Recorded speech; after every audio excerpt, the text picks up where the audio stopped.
Hi! So, for today's video, pag-usapan natin yung tax form 2551Q. Okay? Yung 2551Q, this pertains sa percentage tax. So, percentage based on the business. Kung ano yung result ng business mo. Not necessarily income tax, but based on the result of the business. So, sa case na to, it would be based on the sales. Okay? So, percentage tax is 3%. Okay? So, if you are availing, kung ang tax regime na inelect mo is 8%, at nasa COR mo yung percentage tax, okay, you can, you still need to file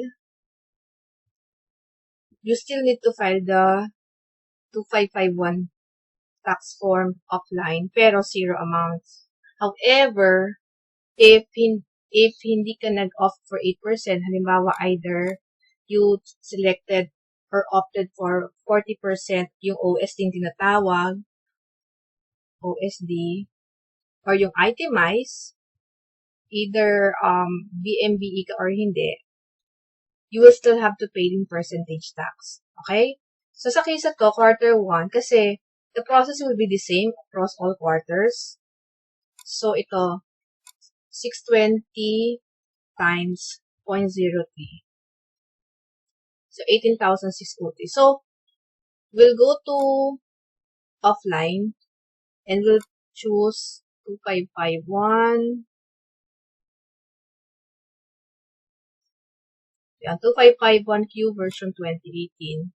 And then click fill up rather. So,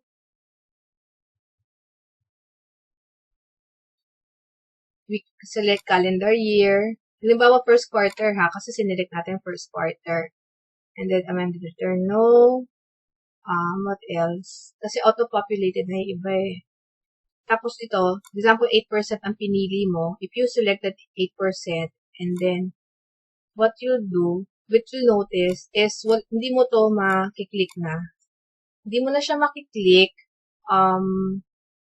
But what you'll do, you save it, and then you validate.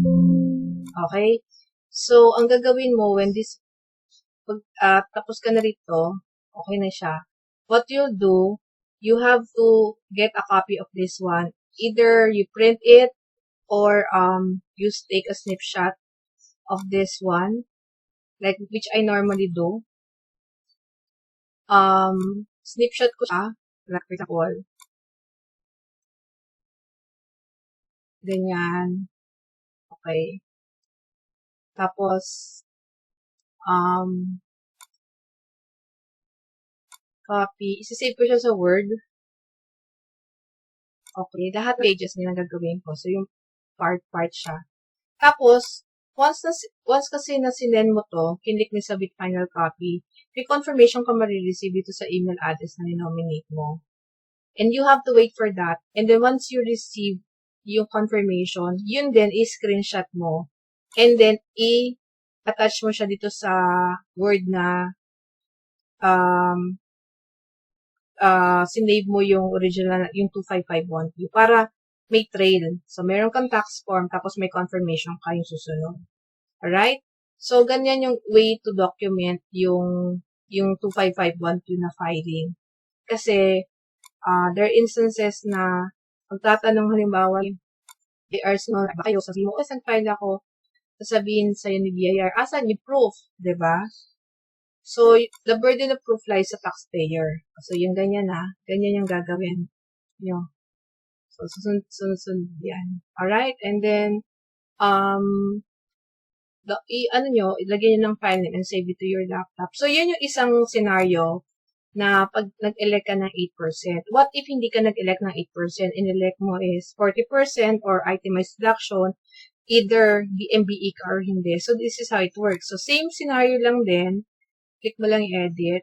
Papalitan mo lang itong graduated income tax rate. Kasi dito naman talaga yon. And then, go to next. Ayan, no? I-drop down mo yung 0.10 kasi 3% yan. And then, look for, yan, 621106. 621106. Rather, 620. Ito. 620, 106. So, yung computation natin ng 3%, 18,603.18. So, yan siya. Ito yung babayaran mo. 18,603.18. Alright? So, there are options that you can pay sa Paymaya, sa MyReg, tapos sa mga bank. So, don't forget to save. Unahin yung save before you click validate. There are instances na pag click mo yung validate, for some reason, I don't know, minsan nawawala yung laman na yan. And then, click submit and final copy. This is applicable if you are 40% itemized o kay BMBE. Required kasi magbayad ng business tax. Ang 8% hindi kasi yung sa 8% covered na dun sa 8% yung 3% na business tax. Alright?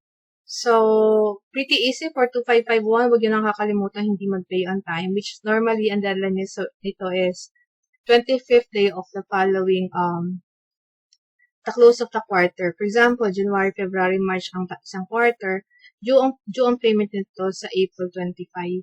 Okay? So, that's how it works. Alright.